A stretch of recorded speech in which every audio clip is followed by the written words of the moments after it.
Alhamdulillahilladzi hadana li hada wa ma kunna linahtadiya laula an hadana Allah. Asyhadu an la ilaha illallah wa asyhadu anna Muhammadan abduhu wa rasuluh sallallahu alaihi wasallam. Assalamualaikum warahmatullahi taala wabarakatuh.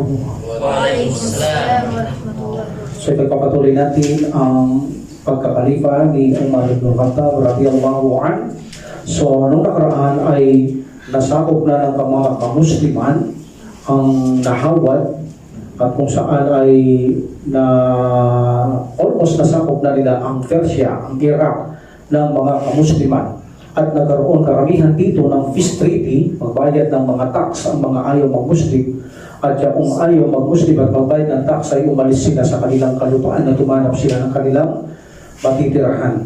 So after that, tuloy ang pagpasok ng mga kamusliman para sakupin ang mga nalalagibang mga lugar sa Persia, katulad ng siyudad ng Lai, Angkong at Kasham, Hulwan, Hamadan, Azerbaijan at Aray, at Kumi at Jurfa at Albab. So ang lahat ng ito ay sinakop na ng kamusliman, meaning nasa ilalim na ng mga kamusliman ang lugar ng Persia at Iraq. So in this situation, sabi ni Ahnaf, guys, na meron pang natitirang lugar almost sa Persia, nandun pa si Yazdagerd, ang kanilang pinuno, hindi pa ito namamatay. Si Yazdagerd at palipat-lipat si Yazdagerd kung saan-saan siya tumatakas kapag nakatagpo niya mga Muslim. So konting-konti na lang ang mga lugar na almost napagkukuhan ng tao ni Yazdagerd. Kaya nag-request itong si Ahnaf bimangkay, sabi niya, Khalifa o Amir Mu'minin, sabi niya, ang kalupaan ng Persia, sabi niya, ay mayroon pa itong natitirang mga ilang sulok na kung saan si Yazdagerd ay nag-uudyok pa sa mga tao para lumaban sa amin. Sabi ni Al-Ahnaf. So sabi niya, bakit hindi natin pasukan pa ang mga iba pang natitira? Sabi niya kay Amir Mu'minin ni Ahnaf ibn Qais. So sabi ni Umar ibn Khattab radhiyallahu anhu sa kanya, sige, pasukin mo, pakikitulungan kita at pamunuhan mo ang mga lugar na yan, sapagkat ikaw ang nagbabatid sa mga yan. Alhamdulillah. So dito, si Ahnaf, in-appoint ito ni Umar ibn Khattab radhiyallahu anhu bilang isang commander upang atakihin niya ang Khorasan. Atakihin niya ang Khorasan. So lumabas si Al-Ahnaf kasama ang mga sundalo upang sila ay magpunta sa Khorasan upang makipagtigmaan. Nandun si Yazdagerd. So pumasok sila ng Khorasan at dito ay sinalakay nila ang Herat. Meaning nagkaroon dito ng tigmaan at nagabi ng mga kamusliman ang lugar ng Herat. And then pagkatapos itong si Ahnaf, pinapoint niya si Suwari Balpulan al-Abdi na kung saan siya ang mananatili dito sa lugar na ito na nakanilang nalupig. Paiwan siya at mga ibang sundalo at pupunta sila sa Marsahjan. Itong Marsahjan na ito, nandito si Yazdagerd ngayon. So sasalakayin nila si Yazdagerd dito sa lugar ng Marsahjan. Nang ito si Yazdagerd, marinig niya ang pagdating nila Ahnaf, narinig niya si Akhlad actually narinig dito ni Yazdagerd ang pagdating ng mga kamusliman. So ito si Ahnaf, pinadala niya muna si Mutarrif ibn Abdullah al-Sakir sa Nishapur. Sabi niya, ikaw pumunta ka ng Nishapur. Kami ang bahala sa Yazdagerd. Pumunta ka ng Nishapur, kami ang bahala sa Marsahjan. Okay, sabi niya kay Mutarrif. Then, at gano'n tininutos niya si Al-Harith ibn Hasan Sarkas. Ikaw sa Sarkas ka. Okay, kayong dalawa. Mag-iwalay kayo, lusubin niyo ang lugar na yan. Nang si Ahnaf ay malapit na sa Marsahjan, nandoon si Yazdagerd, palipat-lipat na, gulong buhay ni Yazdagerd dito, pati pamilya niya, inahakot niya. Every time na malupig sila ng mga Muslim dito, tatakas na naman siya rito. So malapit na sila sa Marsahjan, si Yazdagerd ay umalis sa syudad. Sinakita mo? Tumakas na agad siya. Umalis si Yazdagerd at pumunta siya sa Marrud. Iniwan niya ang lugar ng Marsahjan, pumunta siya sa Marrud. So pagkatapos dito nagkaroon ng bakbakan dito sa Marsahjan, iniwan ito ni Yazdagerd. Wala, pinababayaan na niya ang mga tao dahil talagang malakas na persa ng mga Muslim. So bawat udyukan niyang mga tao na sana sumabi sa kanya para lumaban ng Muslim, hindi na siya binibigyan pagkakataon. Kaya nag-request na si Ahnaf, bawat punta niyang sulok na maaari niyang hingin ng tulong, pukpuksahin na ito, sabi ni Ahnaf, para hindi na magkaroon ng persa ito. Kaya ganun ang ginawa nila. So dito tumakbo na naman itong si Yazdagir sa Mar Road at nalubing ni Ahnaf itong Marusadyan. At nanatili muna sa Marusadyan sila Ahnaf. Nang marating ni Yazdagir ang Mar Road, subhanallah, talaga namang gibit na siya. Gabing-gabi na siya ng mga kamusliman. Can you imagine, sumulat siya, humingi na siya ng tulong sa Khan. Sa Khan, ito ang hari ng Turkey, ng Turks. Humihingi na siya ng tulong, meaning nagpadala siya ng tulong sa kanyang envoy, dalhin mo sa hari ng Turkey, sabihin mo tulungan nila ako. Hindi lang doon, sumulat din sa hari ng Sagad at sa hari ng China. So mayroon ng China noon, powerful na rin ang China noon. So sumulat din siya doon, humihingi siya ng saklolo sa mga ito. Okay? But dito, si Ahnaf ibn Qais, sinalakay niya na naman itong si Yazdagir sa Mar Road. So sumalakay na naman siya. Pumunta na naman siya sa Mar Road. Iniwanan niya naman si Harta ibn An-Nu'man in charge sa mga Muslim sa iiwanan niya lugar na kanilang nasako. So dito, pag-alis ni Ahnaf, can you imagine, nagpadala pa ng reinforcement si Umar bin Khattab radhiyallahu anhu. So lalong lumakas ang kanyang persa. That's why, na makarating sila sa Mar Road, narinig ito ni Yazdagir, so tumakbo na naman siya. Iniwanan niya na naman ang ibang buong natatanda niyang mga tao sa Al-Balq. Pumunta siya sa Al-Balq, iniwanan niya ang Mar Road. So meaning nalupig na naman dito ang Mar Road. So nandoon na naman sa Al-Balq kasama ang kanyang pamilya, itong si Yazdagir. So meron din siya kasama dito na tumakas na mga ilang kasama ni Yazdagir. At ang may bahay na mamatay ang kasama nila. So gulong-gulo na ang buhay ni Yazdagir. Walang ginawa kundi tumakbo ng tumakbo kung saan siya makahingi ng tulong. Can you imagine, humingi na siya ng tulong sa ibang bansa. Lumabas na sa ibang bansa. In Turkey, in China, humingi na siya ng saklolo. Hindi niya na kaya talaga. So, under control na ni Ahnaf na yon ang lugar na ito. So, inappointed siya si Ahnaf, siya ang appointed dito ng gobernador sa Mar Road, no? So, bumalik siya sa, pagtapos ng back, bumalik siya sa Mar Road. Okay? Bumalik siya sa Mar Road. Siya ang appointed na gobernador doon. Then, sinabi ni Umar, dahil sinabi niya ang sitwasyon, takbo ng takbo, ito si Yazdagir. Sabi ni Umar, okay, pabayaan mo muna siya, manatili ka muna sa lugar na kung saan natagumpay ka. Okay? So, dito, balikan natin itong si Yazdagir, yung inutusan niya. Itong inutusan ni Yazdagir, na humihingi ng tulong, inutusan yung envoy niya, yung mensahero niya, humihingi ng tulong si Yazdagir. So ayaw siya tulungan. Even ng China, walang gustong tumulong sa kanya. Wala, dahil kilala nila ang mga kamusliman.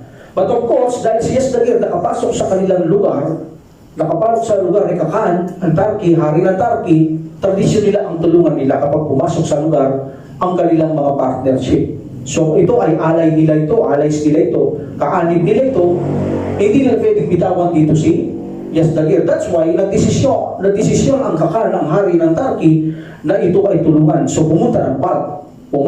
Tumakas na ito si pumunta sila sa Balq. Pagdating nila sa Balq na lugar, so meaning, nagkampo muna doon ang hari na ito at ang kanyang mga kasamaan. At nalaman ito ni Ahnaf. Nandoon ang hari kasama ang kanyang mga tauhan. So dito lumabas ulit si Ahnaf kasama ang mga tao mula sa Basra at Kufa in Iraq. So almost 20,000 sila. Almost 20,000 sila. In the following morning, si Ahnaf, inutusan niya ang kanyang mga tao na mag-ayos sila sa kanilang posisyon dahil malaking laban na naman ito. Tumulong sa kanila ang bansang Turkey sa kila Yazdagir. So dito, naalarma ang mga Persian, naalarma ang mga troop ng mga Persian na makita na biglang dumami ang mga kamusliman because nagpadala si Umar bin Khattab radhiyallahu anhu ng mga reinforcement. But actually, kahit na may dumating na reinforcement, marami talaga ang mga tauhan ni Khan, itong hari ng Turkey. That's why in-recite ni Ahnaf sa mga tao, sabi niya, A'udzubillahi minasyaitonir rajim, bismillahirrahmanirrahim, kam min fi'atin qalilatin galabat fi'atan katsiratan biidznillah. Sabi niya sa kanyang mga kasamaan, gaano karami o gaano kadalas ang isang maliit na pangkat ay nagwawagi sa mga malaking pangkat. Huwag kayo matakot sa kanilang bilang, sabi niya. Magtiwala kayo sa Allah subhanahu wa ta'ala. Marami ng panahon ang nangyari na maliit na bilang lamang ay palaging nagtatagumpay sa mga malalaking bilang. So, milit pinalakas niya na ang kanyang mga kasamahan sapagkat napakarami talaga ng kanilang mga kaaway. Alhamdulillah. So, dito, ang kanilang mga malaking kaaway almost ay ang mga Turki na. So, tumutulong na ito kila Yazdagir. Ito na ang tumutulong kila Yazdagir. Itong labanan na ito, kapag umaga, naglalaban sila, sa gabi, hindi nila nakikita kung nasaan ang mga Turki. So, hindi alam ni Ahnaf kung nasaan ang mga troops na ito, ba't gabi, nawawala. Pag umaga, lumilitaw. So, namamangha itong si Ahnaf, anong nangyayari sa kanila, kung saan sila nagpupunta. Ngayon pala, itong mga Turki na ito, mayroon silang yungib na alam. Kaya pala nawawala, mayroong yungib. At tradisyon nila, bago lumabas ng mga kanilang tahanan, even na sa kanila, may tatlong tao na nagbibit ng drum. Lalabas ang isa, hindi sila lalabas. Pangalawa, lalabas yung isa. Bawa sa bayan nila o dito sa lungga na ito, after 3 beat, pangatlong tao, doon lang sila lalabas. Ganun ang kanilang kustumbre. Wala lalabas hanggat yung tatlong inutuusan na isa-isang lalabas para mag-beat, ay hindi sila lalabas. Tradisyon din nila sa kanila yon. That's why, inahanap sila ni Ahnaf kung nasaan sila paggabi. Wala, nandun pala sila sa kuweba, nasa yungib. At lumalabas siya pag tatlong drum. So sabi ni Ahnaf, sumama ka sa akin, sabi niya, doon sa isang niya kasama. Hanapin na natin sila kung gabi, kung nasaan ang mga taong to. Ba't gabi nawawala sila, pag umaga parang lumilitaw sila. Di natin alam kung nasaan sila, baka ma-surprise tayo. So hinanap nila ito buong magdamag. Almost malapit ng magliwanag. So nung malapit ng magliwanag, lumabas sa isang yungib ang isang may dalang drum. At tinutog niya, ay tinambulan niya yung drum. Meaning, unang lalabas yun, pangalawa, pangatlo, lalabas na lahat yun. So hindi mo na lalabas. Ngunit ang masaklap dito, nandoon si Ahnaf. Nakita niya, yan pala ang sekretaryo. Nandiyo kayo, sabi niya. So nakita niya nito, nung nag-drum, nagbakbakan sila para sa parang one-on-one, no, parang draw. So napatay ni Ahnaf ang unang drummer. Napatay ni Ahnaf at kinuha niya ang kanyang necklace. May necklace ito, malaking necklace ang meron itong mga necklace, binigyan silang necklace ang mga drummer ko. Kinuha ni Ahnaf, ito'y samsam. Then nagintay sa muli, pangalawang labas, meron na naman, yun pangalawang drum. So pinatay niya ulit ito. Pangatlo, pinatay niya ulit. So nung ang mga tao, walang alam dito ang mga Turkish, wala silang alam, wala silang idea dito, paglabas nila, nakita nilang patay ang kanilang mga drummer. Sabi na, ang tagal na nating panahon nakikipaglaban. Ang tagal na nating panahon ginagawa iba na sa ating mga tahanan, dito sa ating syudad, ang bagay na yan. Bakit ngayon nakita natin patay yung mga tatlo nating drummer? Nakaugalian natin bago tayo lumabas, kailangan makadrum sila 3 beses, salit-salitan sila. Ba't ngayon patay na sila? Sabi niya. So dito nag-desisyon si Kakahan, mayroon silang mga masamang pamalihin. Sabi nila, ito'y masamang pamalihin. Umatras tayo. Ibig sabihin, pag hindi tayo matras, sabi ni Kakahan, ang kanilang hari, mamamatay tayong lahat dito. So, iniwanan nila si Yazdagir at umatras sila. Dahil sa masamang pamalihin nilang paniniwala. Bad omen dito, sabi nila. Bad omen sa atin to. In Islam, no bad omen. Good omen meron, but bad omen, wala sa pananampalatayang Islam ang masamang pangitain. Okay? So si Mahlab, in this situation, sasalakayin sana ni Ahnaf, hahabulin sila. Ngunit naalala niya ang sinabi ng Prophet sallallahu alaihi wasallam na ang Persia, ang mga Turki, ito ay makakatunggali nila. At masasakop nila, malulupig, kapag sila'y lumayo, hayaan sila. So naalala ito kaya hindi na sila hinabol. So hindi na sila hinabol. Sinasabi dito ni Sheikh Al-Bani, mahina ang hadith na yun, sabi nila. Mahina. But ito ang nilagay niya sa sisay. But according to Sheikh Al-Bani, rahimullah, this is a mawdu, this is a fabricated na hadith na hindi sila habulin, na binili ng Prophet sallallahu alaihi wasallam na hindi sila habulin kapag lumayo. Of course, mga kalaban to, karapatan nilang habulin to. But hindi na lang hinabol ito ni Ahnaf. So hindi ito inabol ni Ahnaf, itinaboy sila ng Allah subhanahu wa ta'ala, tinulungan niya mga Muslim, dahil matao, maraming kapal yan, hindi kaya basta ng mga Muslim. Anong ginawa ng Allah subhanahu wa ta'ala? Pinaisip niya si Ahnaf na hanapin sila. At pinakita ng Allah subhanahu wa ta'ala tatlong drummer, pinatay niya. Yun ang dahilan, tulong ng Allah subhanahu wa ta'ala. Yan ang isa, parangal ng Allah subhanahu wa ta'ala. Can you imagine sa dami nila umatras sila? Because of masama daw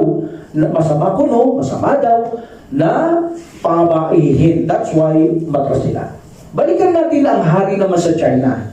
Humingi siya ng tulong doon. Nagpadala din siya sa na sulat sa kanyang envoy o mensahero sa China o sugo niya para sa hari ng China. Then dito, pagdating ng mga envoy o inutusan ni Yazdagir sa China para makisama sa mga kay Yazdagir para sa makipaglaban sa mga kamusliman. Sabi niya, ang reason niya Yazdagir, sabi niya, ito yung sinabi niya sa sulat niya para ipadadala sa mga mensahero niya. Sabi niya, alam mo Yazdagir, ang dahilan kung bakit hindi kami sumama sa inyo. Okay? Alam mo, sabi niya, alam natin ang Mar, sabi niya, nasa likod lang ng bundok ng China, pero hindi kami dumating sa iyo. Bagamat alam namin mayroong kaming tungkulin na dapat kang tulungan, pero hindi kami sumama sa iyo. Sapagkat, aniya, tinanong ko ang iyong mga envoy. Sabi nila, ano ang pagkakilala niyo sa mga Muslim? Sabi nila, ang mga Muslim, sabi nila, sila ay mga gabayo at magagaling mga medyo at sila ay mapagdasal. Sila ay hindi pumapasok sa iyong lugar kung hindi nagsasalam at hindi sila kumukuha ng hindi sa kanila. Meaning, bawal sa kanila ang kininila, ang hindi sa kanila.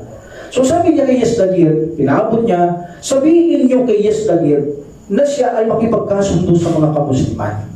Dahil sabi ng hari ng China, kahit ang bundok lumaban sa mga Muslim, wawasakin nilang bundok kung gano'n sila.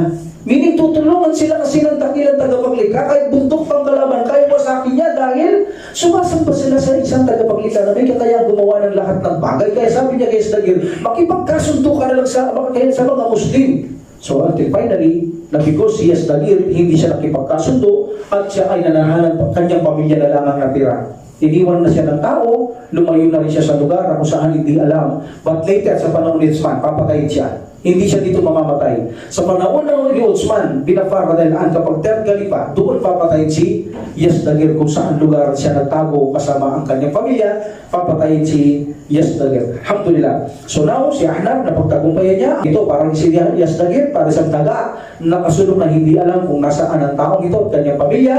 Subhanallah, napakalaking posisyon na ngayon ay napakahirap niya, mahirap pa siya sa dagat, tago ng tago, para sa kriminal na hindi makalabas sa kanyang lugar dahil papatayin siya ng mga kamusliman. Dahil siya nag-uudyok para labanan ang mga kamusliman. Alhamdulillah, so siya ay lumayas, lumisan, nagtago, at sa panahon ni Uthman radiyallahu anhu, doon siya papatayin. Itong si Yazdagir. So ipinalita ni Ahnaf kay Umar bin Khattab radiyallahu anhu sa Madinah, pinadala ang mga samsam na sila ay pinagkalooban ng Allah subhanahu wa ta'ala na magapi ang lahat ng mga lugar at sakop na nila ngayon ang Iraq, ang Persia ng mga kamusliman. Kaya naman sinabi ni Umar bin Khattab radhiyallahu anhu, tumayo siya sa mimbar, sa masjid, sabi niya, "Walladhi arsala rasulahu bil huda wa dinil haqqi liyadhhirahu 'ala ad-din kullihi walau karihal kafirun." So sabi ng Umar bin Khattab radhiyallahu anhu, malaki Allah subhanahu wa ta'ala, katotohanan na si Allah subhanahu wa ta'ala siya nagpadala sa kanyang mensahero na may dalang patnubay na katotohanan upang mangibabaw sa lahat ng relihiyon kahit na ito ay ayaw ng mga mapagsamba sa mga Diyos-Diyosan. Ibinigay ang tagumpay sa atin sapagkat mananaig ang Islam sa buong mundo, sabi ni Umar bin Khattab radhiyallahu anhu, at pinuri niya ang Allah subhanahu wa ta'ala. Alhamdulillah, ang lahat ng pagpupuri, pasasalamat sa Allah subhanahu wa ta'ala. Tinupad niya ang kanyang pangako sa atin, ang Allah, katotohanan na hindi bumabali sa kanyang pangako na ibibigay niya ang tagumpay sa mga Musliman sa buong kalupaan. That is the conquest of Persia and Iraq. Now, the Persia and Iraq, hawak na ng mga kamusliman. Sa maliit na bilang, nagapi nila ang napakaraming bilang, bagay na sabi natin, ang Allah subhanahu wa ta'ala ang gumawa ng lahat ng bagay para malupi ang kalupaang yan at pangako kasi ng samantala makakamit ni Prophet sallallahu alaihi wasallam. Kapag wala na siya, pangako yan, even ng Syria, even na ang conquest ng Syria, even ng Egypt, even ng Libya, makakamit yan, makoconquest yan, ipinangako yan kay Prophet sallallahu alaihi wasallam. Nang balikan natin sa kabilang dako, balikan natin ang pagkamatay ni Abu Bakar radhiyallahu anhu. Pagkamatay ni Abu Bakar, ang unang-unang kalipa, pagkatapos niya, hindi pangalawang kalipa, si Umar bin Khattab radhiyallahu anhu, ang unang ginawa ni Umar bin Khattab radhiyallahu anhu ay nagpadala siyang sulat kay Khalid ibn Walid at Abu Ubaidah ibn al-Jarrah radhiyallahu anhuma. Yan ang unang ginawa niya doon. Ano ang sulat na ginawa ni Umar bin Khattab radhiyallahu anhu? Pinapalit niya si Khalid ibn Walid. Yan ang unang mission doon. Sa side nila, Khalid ibn Walid at Abu Ubaidah radhiyallahu anhuma, ang unang ginawa ni Umar bin Khattab, inappoint niyang leader si Abu Ubaidah. Okay? At tinanggal niya si Khalid ibn Walid. Nakaraan, sinabi ko na sa inyo yan. Pagkamatay ni Abu Bakar, sumulat siya, ganun agad ang ginawa ni Umar bin Khattab. Ito ang unang ginawa ni Umar bin Khattab pagkamatay ni Abu Bakar. At sinabi ni Umar bin Khattab radhiyallahu anhu, sabi niya, ina-appoint kong gobernador sa Syria, okay, si Abu Ubaidah, okay, at palitan mo si Khalid ibn Walid bilang inyong commander at gobernador. Si Khalid ibn Walid ang gobernador sa Syria, pinalitan niya. And then sabi niya si Abu Bakar, pagkatapos ng Prophet sallallahu alaihi wasallam katotohanan, sabi niya, inna lillahi wa inna ilaihi raji'un. Meaning pag sinabi ng Muslim yan, namatay siya.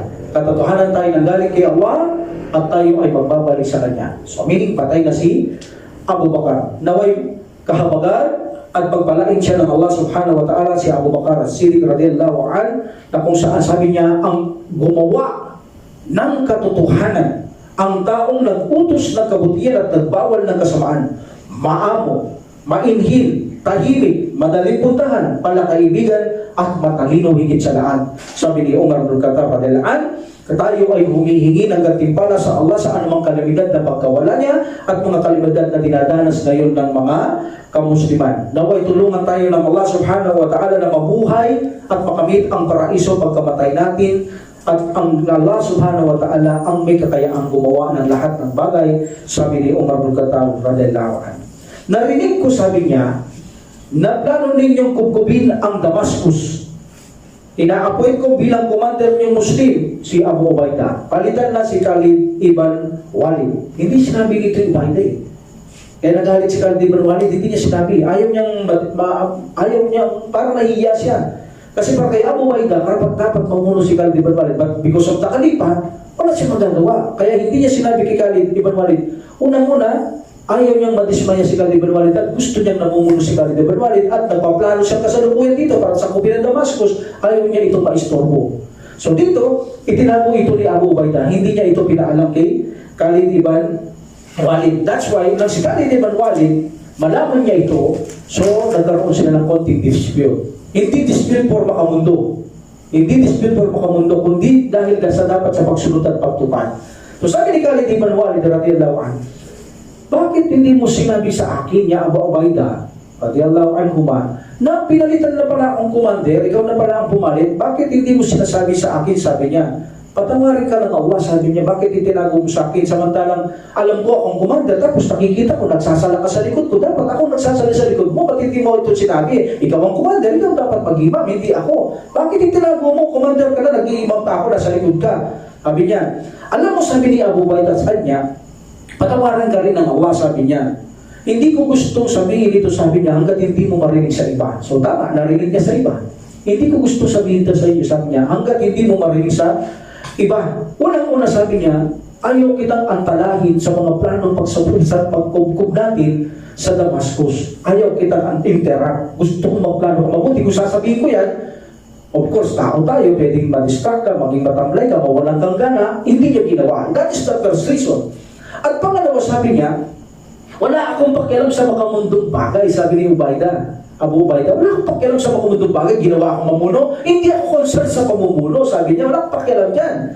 Kundi nga lang utos ng Khalifa, pero totoo, ayaw ko yan, nakita mo kay Abu Bakar radhiyallahu anhu, ginagawa niya akong mamuno, pero sabi ko, no, si Khalid ibn Walid, wala akong pakialam sa makamundong bagay, sabi ni Abu Ubaidah. Nakikita mo yan, Khalid ibn Walid, sabi niya. Lahat na nakikita mo yan, titigil sa paggalaw yan, sabi niya. Lahat mawawasak at mamamatay, sabi niya.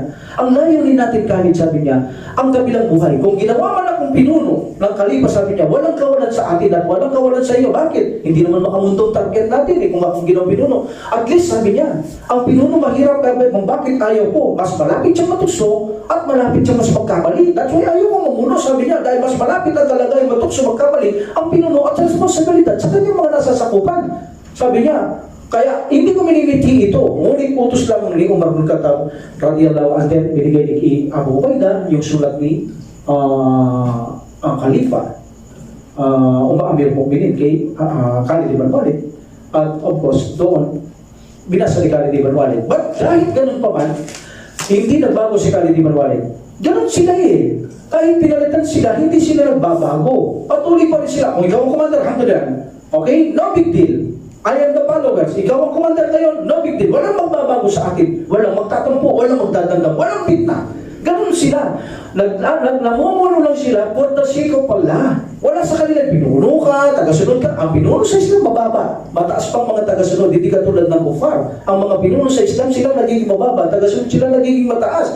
That's why hindi mahalaga ang pamumuno sa pananampalatayang Islam. Dahil malaking responsibilidad at pasanin lang, alam nila ito. But because of the utos ng commander, ng Amir Mu'minin, ano magagawa mo kung utos ito lang nakakataas? That's why siya ang namuno. Pero susunod si Khalid ibn Walid nang hindi ito nagdadanda. Okay? Ganun sila. Ganun din mga laga si Abu Ubaidah. Galing niya eh. Ang galing niya magsalita, matalino din ito eh. Kaya gusto niya magkata, matalino kay Khalid ibn Walid. Matapang din siya, katulad ni Khalid ibn Walid. At pangalawa, ayaw niya magkata dahil na mamuno si Khalid ibn Walid. Dahil ang talagang pinaka-main purpose ang mga tao, baka ibigay ang tiwala kay Khalid, insyaAllah. Dahil tingin ng mga Muslim, kapag si Khalid ibn Walid ang sumalakay, tiyak ang panalo. Tiyak yan, tinitiyak nila. That's why, natatakot si Umar bin Khattab radhiyallahu anhu sa pagsasalita nilang nakakatiyak. Nawawala yung tiwala nila sa Allah. Napupunta kay Khalid ibn Walid. Tinanggal niya si Khalid ibn Walid para iligtas ang mga Muslim na makagawa sila ng paglabas sa pananampalatayang Islam. Yun ang main purpose ni Umar bin Khattab radhiyallahu anhu. Hindi galit, kundi ang mga tao ay nahihimali sa pagtitiwala kay Khalid ibn Walid sa digmaan para pagkasama nila, malaking tiwala lang panalo. Instead na sa Allah tiwala, ang amana, ang trust, nawawala sa Allah subhanahu wa ta'ala pupunta kay Khalid ibn Walid. Tinanggal ito ni Umar bin Khattab radhiyallahu anhu. Hindi nga naman siya natatalo eh, maliit na bilang, hindi natatalo si Khalid ibn Walid.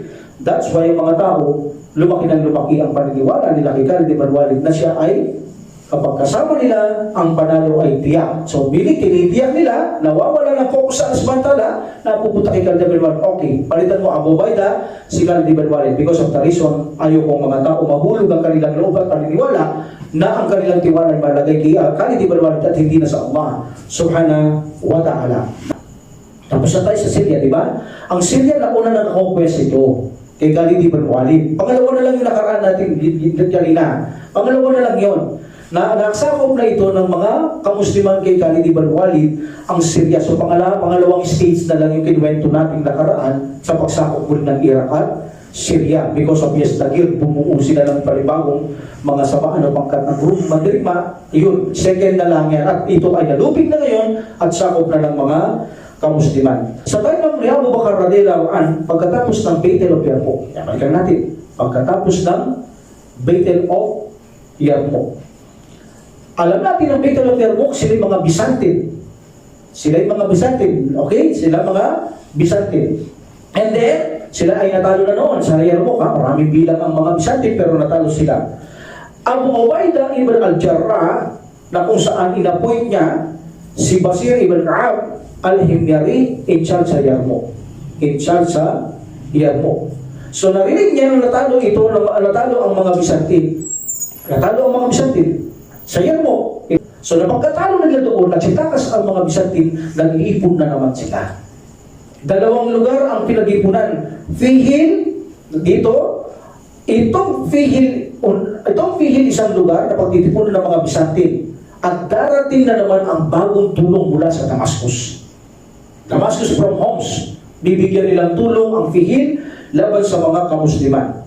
So dito, hindi alam ni Abu Ubaidah radhiyallahu an kung saan siya magsisimula sa dalawang nag-ipon na ito, either Damascus, either Phil. At ang Homs, tumulong siya na magpadala ng tao sa Damascus. So hindi niya alam kung sino ang uunahin niya ngayon. So simangguni sila sa Khalifa. So sabi nila, ay, sino dapat namin unahin? Ya Amir Mu'minin. So sabi ni Umar bin Khattab radhiyallahu kay Ubaidah ibn al-Jarrah radhiyallahu anhuma, sumulat siya, sabi niya, unahin mo Damascus. Tumungo kayo sa Damascus. Yan ang unahin niyo sapagkat ang kanilang mga kuta ay sapagkat ang kanilang mga kuta ay at ang kanilang lumulukan ng kanilang mga kaharian ay nandoon. Unahin ninyo ang Damascus, sabi ni Umar bin Khattab radhiyallahu anhu. But sabi niya, subalit gusto ko rin guluhin ninyo, sabi niya, ang fihil. Meaning, magpadala ka sa fihil, habang nakikipaglaban kayo sa Damascus, magpadala ka ng fihil at guluhin nyo rin doon. Kapag natalo niya Damascus, ibinigay ng alas batala ito, makapukal ng fihil, tulungan nyo ang mga kapatid doon. Mahilang fihil, mas tutusin, mahilang persa to, mas malakas ang Damascus. So, iyon ang utos ni Umar bin Khattab radhiyallahu anhu, unahin nila ang Damascus pagkatapos ang fihil. Itong Damascus na ito, itong Byzantine na ito, yes, in Damascus, umaasa pa rin sila ng tulong ng mga tao na kung saan nakalaban ng mga kamusliman. But, hindi na masigasig ang mga taong ito na nakalaban sa mga kamusliman, kaya hindi na sila naging magarpo o naging sisilidad sa pagtulong sa mga Byzantine. Okay, dahil sa sinabi nilang pagkatalo sa Battle of Yarmouk. Then, itong mga kamusliman ay sasakop ito sa Damascus. Okay? Pupunta ito sa Damascus. Itong Damascus na ito, may matabang lupa ito. May mga pananim, sikat sa pananim ito, taniman, may irrigation, sentro ito ng kalakalan pagdating sa mga pananim. Itong Damascus na ito. So, ang mga Muslim ay pumunta doon. Ngunit ang masaklap, walang tao. Iniwanan ng mga Byzantine. Yan pala, nag-ipon-ipon sila sa isang sentrong lugar ng Damascus. Ay, hindi alam ng isang hari na kung saan nagpadala sila ng reinforcement mula sa Homs para sa mga Damascus, inarang ito ng mga Muslim. Itong 500, napakakunti naman ang binigay niyang reinforcement, 500. So, sandaling labanan lang, ubos yung 500 ng hari na ito, na pinadala niya tulong sa mga Damascus. Hindi pa nakarating sa kanila ito. Ubos ito, na malaman ng mga kamusliman, sa daan pa lang inubos na nila ito. So, meaning, sumangguni ulit ang mga taong Byzantine sa hari na magpadala pa siya. At dito, sabi ng hari na si Heraclius, okay, huwag kayo magalala, padadala mo kayo, padadala ng tao. Sabi ni Heraclius, hindi titigil ang mga taong darating sa'yo. Sabi ni Heraclius, sabi niya sa mga tao sa Damascus. That's why, patuloy na naging paglaban ang mga tao dito dahil sa tulong ni Heraclius na nagpapadala ng mga tao. Now, ang Persa sa bawat magkabila. Unang-una, ang commander-in-chief ay Heraclius. Okay, sa kabila ito. Ang commander-in-chief, Heraclius, ang pinakahari. Ang gobernador ng Damascus, Nastas ibn Basturus. Ang commander ng mga Persa ng Damascus, si Bahan. Bahan, alam natin, tumakbo ito sa Battle of Yarmouk. Pero dito, tinawag na siyang wardiya. Hindi na siya Bahan. Dahil tumakas siya, naduwag siya, tumakbo siya. Ngayon, isa na naman siyang commander ng mga tao sa Damascus. Ang Byzantine troops, ang kanilang tao, 60,000. 60,000 sila. Muslim dito, 40,000 lang. Then, mayroon silang inaasang darating from Homs, 20,000. 80,000. At mayroong nakahanda sa kanila na kung saan may handang mamagitan. Meaning, kapag kulang yun, padadala pa si Heraclius na padadala si Heraclius. So, samantala sa kabilang panig naman sa Pigil, ito ay binabantayan nila ang syudad. Binabantayan nila ang syudad. Ang trabaho nila sa Pigil para hindi makapasok ang Muslim reinforcement papunta sa Damascus. Pero may kanya-kanya silang teknik. Ito sa kabila ng mga Persa, alam natin sino ang commander-in-chief. Nasa Madina, Umar bin Khattab radhiyallahu anhu. Si Heraclius, nasa kanya ding lugar. So, ang kanya pinuno naman, ito si Umar bin Khattab radhiyallahu anhu. Sa kabilang banda ay si Commander Operation ng Syria, Abu Ubaidah ibn al-Jarrah radhiyallahu anhu. And then si Abu Ubaidah, ginawang teknik ni Abu Ubaidah, nagpadala siya ng mga tao. Almost 20,000 lang ang pumasok sa Damascus. 20,000 ikinalat niya. Ang iba, ipinadala niya sa ibang lugar. Lahat ng dadaanan na maaaring ibigay ng pwersa ni Heraclius, lahat, pati ang field, pinapasok niya ang field, dahil tuutos na yung marugatan. Lahat ng maaaring daanan ng mga kaalaban nila para tumulong sa Damascus, hinarangan nila. Meaning, kapag may darating na tulong, sila ang lalaban. Hindi sila sa Damascus, nakabantay lang sila sa daan. Lahat ng sanga ng daan papuntang Damascus para tumulong sa mga Byzantine mula sa Homs, ay hindi sila makakarating doon dahil ang mga Muslim, bawat daan mayroon nakablock. So, matalino si Abu Ubaidah Dalan. Ang field, bantay nila ang field para hindi pumasok ang Muslim. Hindi nila alam ang Muslim papasok doon. At ang ibang daan nakabantay ang Muslim, sila ang hindi makakapasok. Bantay na bantay sila ng mga kamusliman. Alhamdulillah. So now, 20,000 ang papasok sa Damascus versus 60,000, reinforcement 20,000 at ang pamamagitan, papadadala si Heraclius sa kanila. Itong Damascus na ito, ang kanyang description, ito ang pinakamatandang kasaysayan sa istorya, pinakamatandang itong center of idol worship. Marami itong idolo, mga rebulto na sinasamba. Nang ito ang mga Kristyan, mga Byzantine Kristyan, ay nasakop nila ito, tinumba nila lahat yan. Dati hindi mga Kristyan, hindi naman nagre-rebulto yan. Okay, tinumba nila, ngayon na lang yan. Tinumba nila lahat ito at ginawang magandang-maganda ang lugar na ito. Ginawang magandang-maganda ang lugar na ito. So itong Damascus na ito, napapaikutan siya ng bato. Pinaikutan nilang mataas na pader ito. Dahil para hindi masakop ng Persia. Yan ang kalaban niya matalik eh. Persia at Damascus. Okay? Persia. Okay? At Damascus. Then, ang ginawa niya, dahil nasakop niya ang Persia, at kung ito'y magbalak na magbuo muli, tinatagan niya, kung Persia siya, tinatagan niya ang kanyang fortress, kanyang syudad. Hindi mo maaakyat ito ng basta-basta, puno ito ng bantay sa taas. So nasa loob sila, ang puno sila ng kabuhayan doon. May makailog na umaagos sa loob, sa labas, may mga puno. Hindi mo sila magugutom sa mahabang panahon. Kaya kahit magbulog sila doon, hindi mo sila kayang pasukin. Hindi sila magugutom doon, magsawa kayo maghintay na lumabas, walang lalabas. So ganoon ang kanila. Gumamit sila ng mga engineer na talagang matatatag ang fortress o pader na ginawa. At ang ginawa pa nila, yung kanilang lugar na yan, pinaikutan nila ng kanal. Yung kanal na yan, kanal, meaning may kanal, tubig, almost 3 meters. Okay? At ang lugar ng tubig na pinanggagalingan sa bundok ng mga irrigation, pinatakbo nila dito. Ano ang purpose ng kanal? Para hindi makapasok ang mga mandirigma.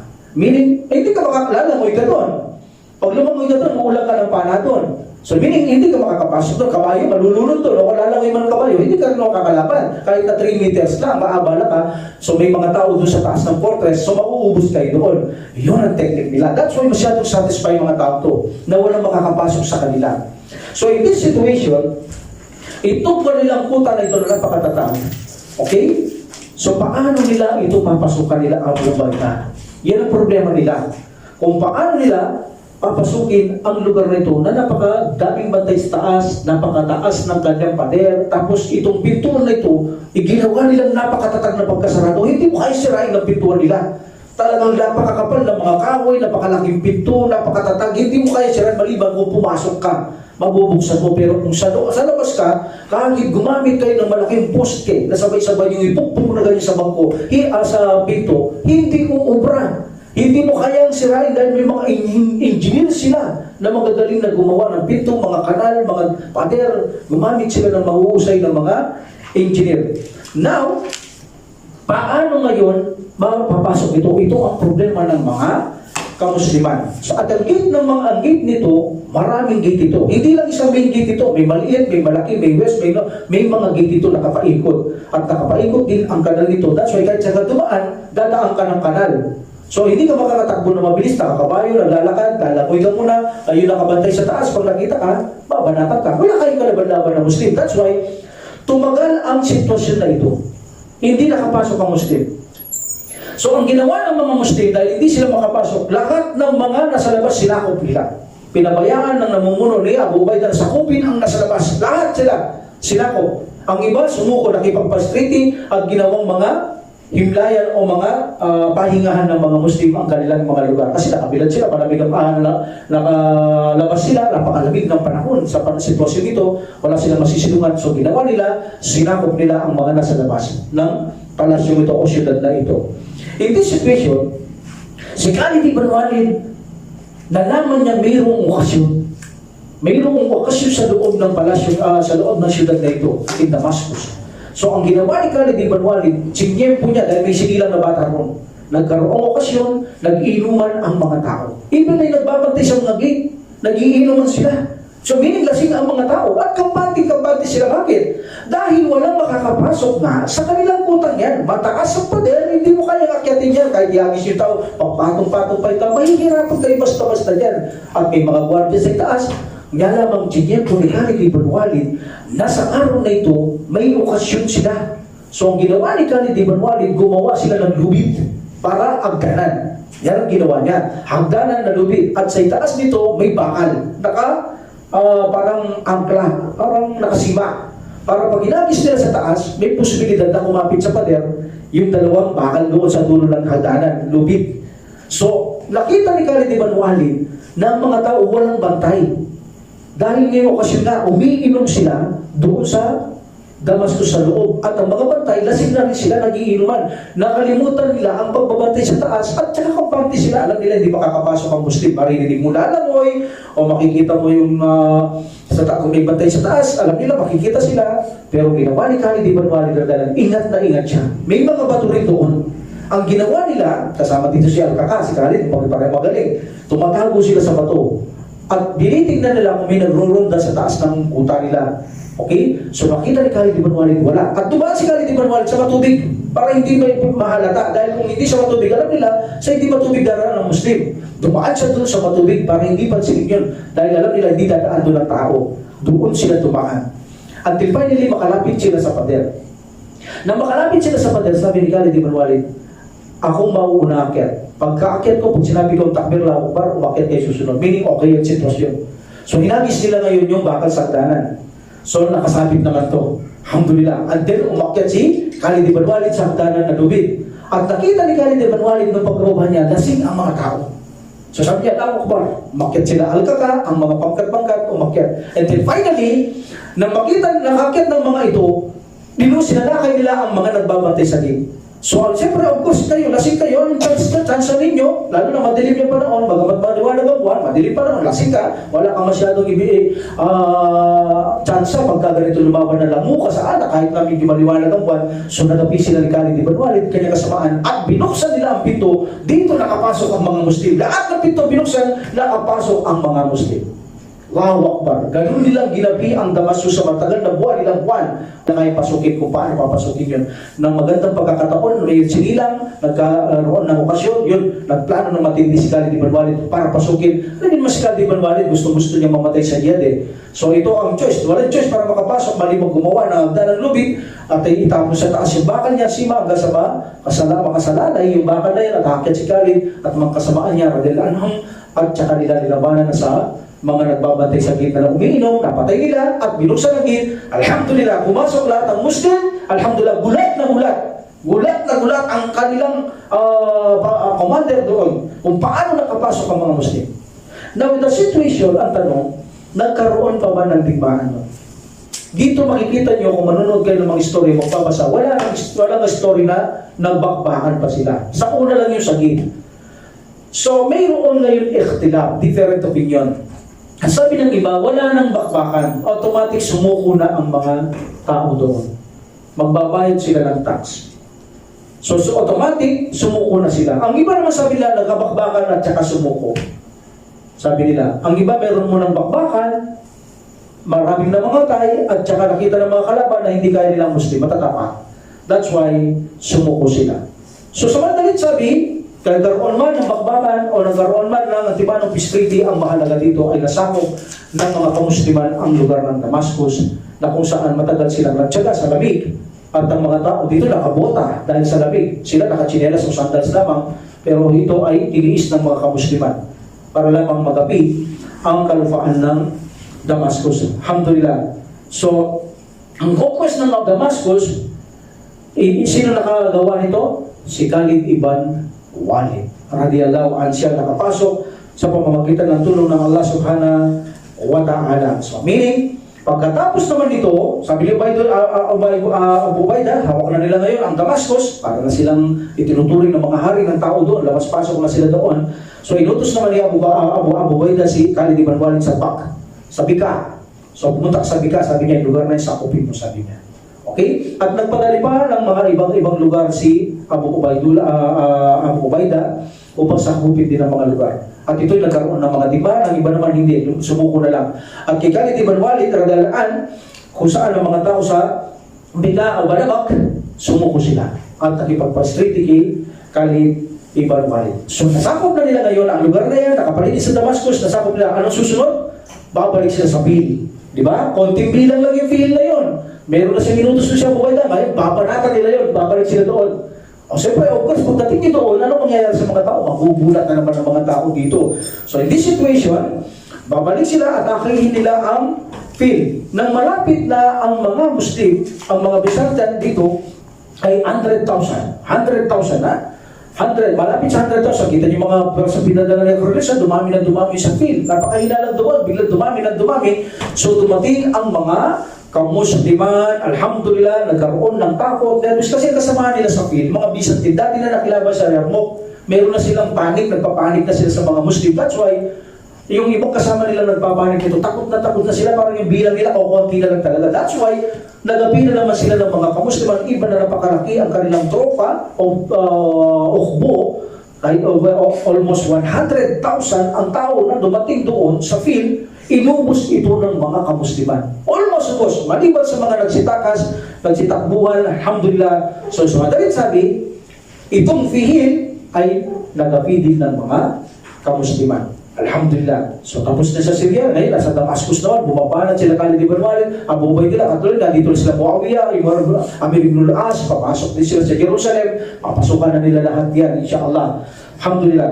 So now, itong itong lugar ng Fil na to, bago nila ito sinako, ganon din sila, mayroon din silang ukay na kanal.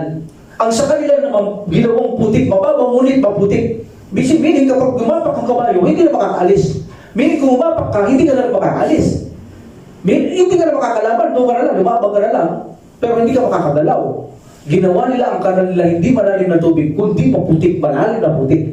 Ganun ang ginawa nila, inararo, pinalambot ang putik. Kahit na pantay lang ang syudad dito, pag dumaan ka doon, hindi ka na makakaalis doon. Ganun ang kanila naman. So gumawa rin sila ng pangikot sa kanilang lugar ng Fil na yan para hindi sila masalakay ng kanilang mga kaaway. So in this situation, nakablak ang mga Muslim para pasukin ang mga Byzantine sa maaliwalas na lugar na ito. Alhamdulillah. In this situation, inutos ni Abu Ubaidah si Amara ibn Muqsid na kung saan siya ang mamahala dito.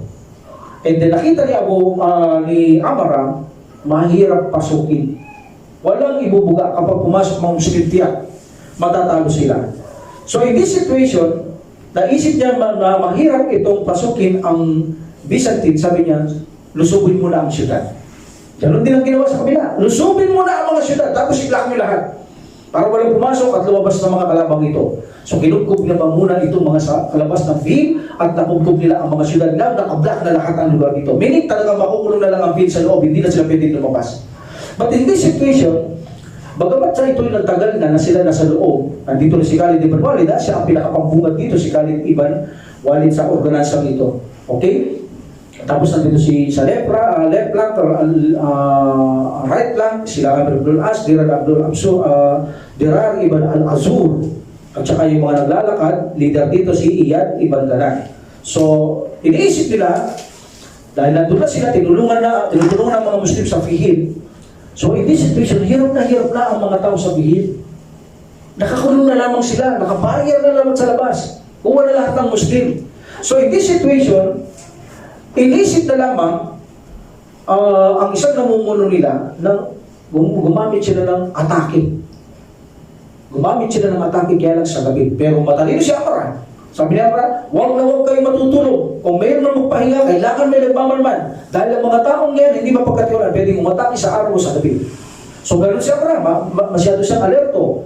So hindi iniisip ng mga Byzantine kahit tumatangis silang gabi, marami ang nakaharang sa kanilang daan. Yun ang hindi nila alam. Maaari silang masurprise na wala silang kaalaman. Dahil sa dami ng bilang nila, almost 100, konti lang Muslim doon.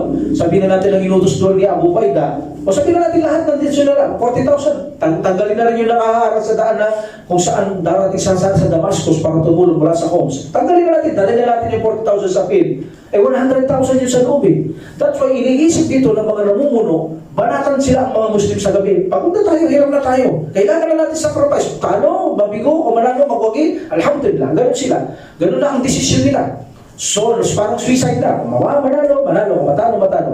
Kaya lang, sabi nila sa nakain natin gabi. Wala silang chance sa atin dahil marami tayo, kakaunti lang sila. Yun nga. Sinalakay nila ito, ang mga kamusliman, from the night, up to the Fajr, up to the Maghrib. Ganon kahabang bakbakan. So 100,000 versus 40,000 Muslim. Ganon kahaba ang kanilang naging bakbakan. 100,000 versus 40,000. Linusog nilang gabi, mula gabi hanggang umaga hanggang hapon ang labanan. Dito mo malalaman ng sala, napakahirap na sitwasyon kapag ganito, no? Alhamdulillah. So, nagkaroon ng bakbakan, nagkaroon ng matagal na labanan. Talagang ibig sabihin kapag ganito, kailangan malakas ka, hindi pwede mahina ka. Makikita mo yung pandigmaan sa ganito, nagpapahinga. Makikita mo yung isang, papahinga muna ako. O akong versa, ganyan sila. Hindi naman tuloy-tuloy yan. Makikita mo yung nagpapahinga, may nagsasala, may nagbabantay sa mga nagsasala, may mga lumalaban, tapos pag napagod, papahinga, ganun sila. Kaya kailangan malakas ka. Pag napahinga yung kabila, dahil ang mga kufar dito, yung mga Byzantine, dahil hindi naman pang-spiritual, napapagod silang madali. So yung mga Muslim hindi, instead na yung 100 nila, lumalaban sa 40,000, yung nagpapahinga, alos kalahati. That's why nagpapalas lang ang laban. Pagbalik lang mga nagpapahinga nila, almost subos ang kanilang mga kasamahan, dahil almost sila nagpapahinga. Mga Muslim, hindi sila basta-basta nagpapahinga. So ibig sabihin, mahalaga dito ang lakas. Tiwala sa Allah subhanahu wa ta'ala. Of course, siyempre, siyang unang-unang panalangin sa Allah subhanahu wa ta'ala, duwa sa Allah subhanahu wa ta'ala, ngunit importante din talaga ang malakas. Kaya hindi pwede sa digmaan ng malambot. That's why ang isang kasama o sahaba ni Prophet sallallahu alaihi wasallam, alam natin may kasama siya malambot na lalaki, hindi niya sinasama sa digmaan yan. Bakit? Hindi pwede sa digmaan ng malambot na lalaki. Meron na tsura na malambot na lalaki, hindi niya sinasama yun. Dahil sa digmaan, kailangan na ang mga malalakas at matatapang. So hindi qualified yun sa jihad. That's why hindi niya ito sinasama. Alhamdulillah. So meaning dito, nang magkaroon ng digmaan ganong katagal, ubos na naman ang mga Byzantine. Dahil sa mga mundo, ang kanilang pinaglalaban, madaling mapagod. Samantalang Muslim, hanggang nilang kamatayan, hindi napapagod. Kaya naman nagapi nila ang fihil. And then, alhamdulillah, nang magapi nila ang fihil, itong si Khalid ibn Walid at si Abu Ubaidah punta naman ng Homs. Dito nagagaling yung tulong eh. Pupunta naman sila dito dahil yung mga itong si Heraclius, dito nagagaling yung mga taong ipinadadala niya na mga tulong.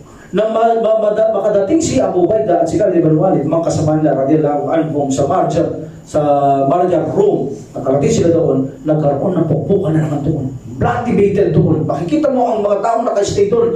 Napakarami patong-patong ang mga taong doon na nabigo ng mga taong Byzantine na naman at mga tulong mula sa Homs. So meaning, nagkaroon na naman ng bakbakan doon. Puro bakbakan ang nangyari dito. Alhamdulillah, no? Hindi napapagod ang mga kamusliman sa sitwasyon ito. And then after that, itong si Tadura, isa ito sa namumuno, nang magkaroon kasi ng bakbakan dito sa Marja, Rome, nakita ni Tadura na natalo ang kanyang mga pambungad kay Khalid ibn Walid.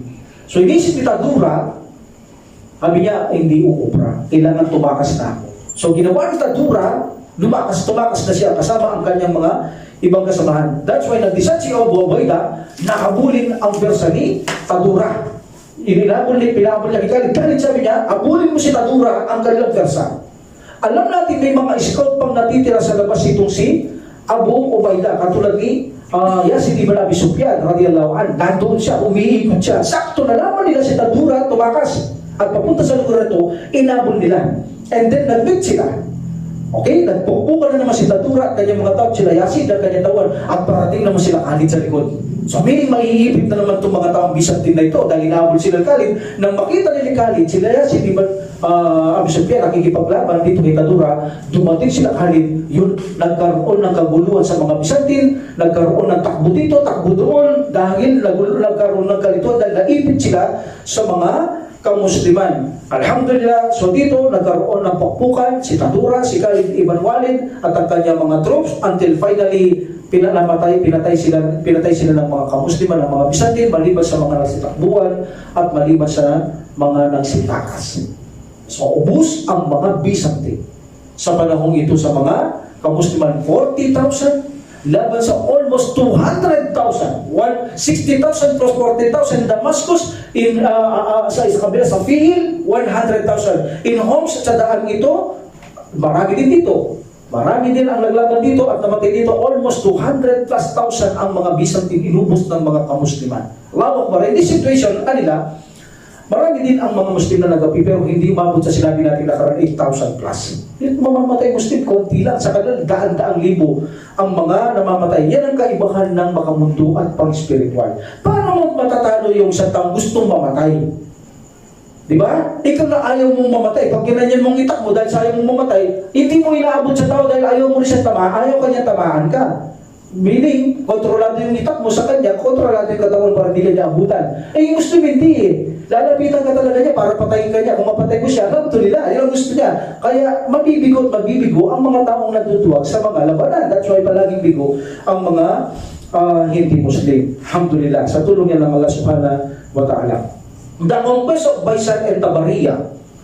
So, si Abu Baida at Khalid, kasama ang kanyang mga tropa, nagpunta sila doon at sinalakay nila ito. Ito ay nakalugar sa Jordan. Malapit na sila sa Jerusalem. Sasakupin na nila itong Jerusalem. Okay? So, pumatong sila doon.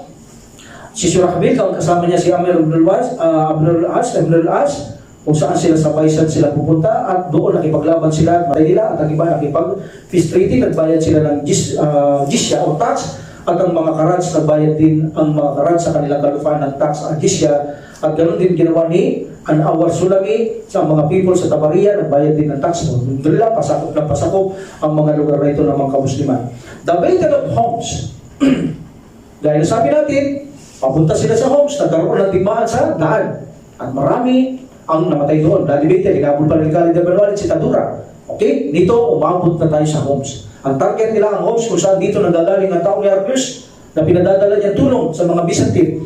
So dito, si Abu Ubaidah patuloy niya silalakay ang mga Byzantines dito sa Homs. Okay? Nasalakay nila ang Homs na ito, kasama niya si Khalid Ibn Walid, salakay nila ito, malamig na malamig ang panahon. Sobrang malamig. Kaya gaya na sabi ko kanina sa inyo, ang mga tao rito ay nakabota.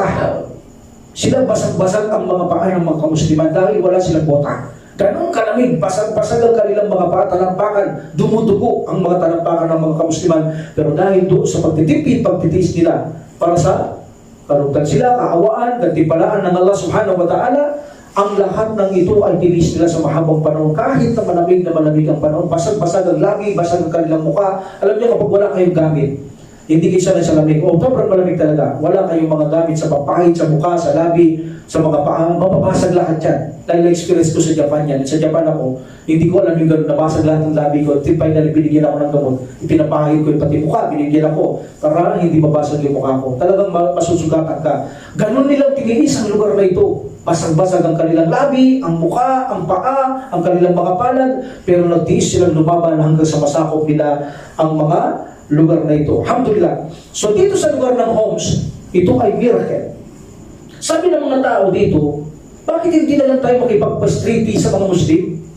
Bakit kailangan natin lumaban? I think hindi natin sila kaya. Dami na yung pinadala doon, nakasama natin, na pinatay lamang nila.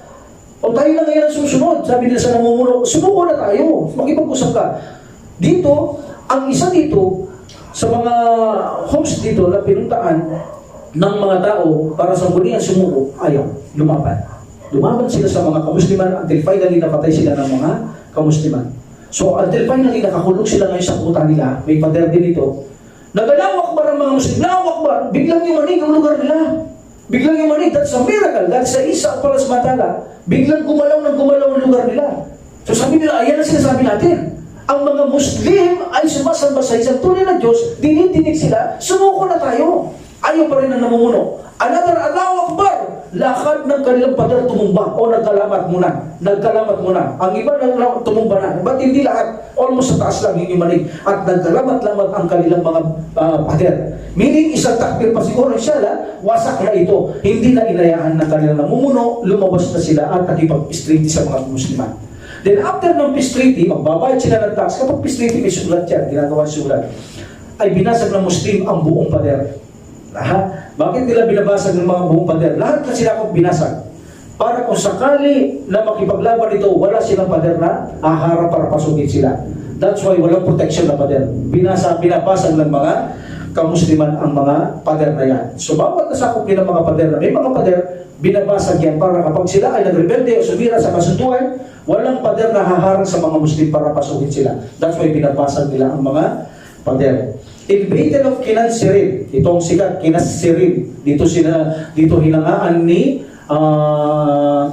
pinuri ng Umar bin Khattab, dahil si Abu Bakar, at si Khalid ibn Walid, dahil ipagpuring natural praise. So in this Kinasirin, Kinasirin, si Khalid ibn Walid, alam natin, pinadala dito ni Abu Ubaidah radhiyallahu an, na kung saan mga Kristiyanong Arabo ang kalaban dito. Remember, may mga Arabong Kristiyano. Kaya may nakikita kayo sa Saudi ngayon, may mga tama ba brother? May mga Arabo. Kaya ang mga hindi Muslim, akala nila lahat ng sa Arabo sa Saudi, Muslim. At sabi nila, may Arabo doon, mga Kristiyano, nag-convert. Hindi nag-convert yun. Talagang mayroon mga Arabong Kristiyano. Okay? Dahil dito, sakop sila ng mga Kristiyano yung lugar ng Byzantine. Kaya mga Kristiyano ang mga Arabo dito, yung mga religion nila sa mundo, pananiman, sila lang kilalang kalakalan, may mga irrigation. So, dito ay mga Arabong mga Kristiyano. At kilala sila ng mga Muslim. Dahil bago ng Muslim ang mga Arabo, nagkakalakal na sila dyan, nakilala yung mga hari dyan. So that's why kilala nila ang mga Arabong Kristiyano. In this situation, si Khalid ibn Walid radhiyallahu anhu ang ipinadala dito sa mga Arabong dito at nagkaroon ng malaking bakbakan sa Kinasirin kung saan nang mapatay almost sinubos ito ni Khalid ibn Walid at kanyang mga kasamaan. Nang maubos na ito, sinabi ni Abu Ubaidah kay Umar bin Khattab radhiyallahu, pinadala ko si Khalid ibn Walid sa Kinasirin, ubos ang mga kaaway sa pagtulot ng Allah, ibinigay niya tagumpay. Sabi ni Umar bin Khattab, talagang tao si Abu Bakar, sabi niya, hindi ko talaga siya kaya, sabi niya. Ako tinanggal ko ang taong to, siya ay niyang tanggalin, pero talagang makikita mong katapangan ng taong to, sabi niya. Yung Umar bin Khattab radhiyallahu, magaling talaga si Abu Bakar kaysa sa akin, sabi niya. Higit siya maalam kaysa sa akin si Abu Bakar. Higit siya magaling kaysa sa akin si Abu Bakar. Hindi niya tinanggal ang tao niya, pinatatanggal ako, tinanggal ko. Ngayon, ganun pa rin siya. Ginawa pa rin niya ang tulad na ginagawa niya kay Abu Bakar. So hanga-hanga siya. Pero sinabi niya, alam mo ba, sabi niya, hindi ko naman tinanggal si Khalid ibn Walid dahil galit ako sa kanya. Nagseselos, nagtatapuno, sabi niya.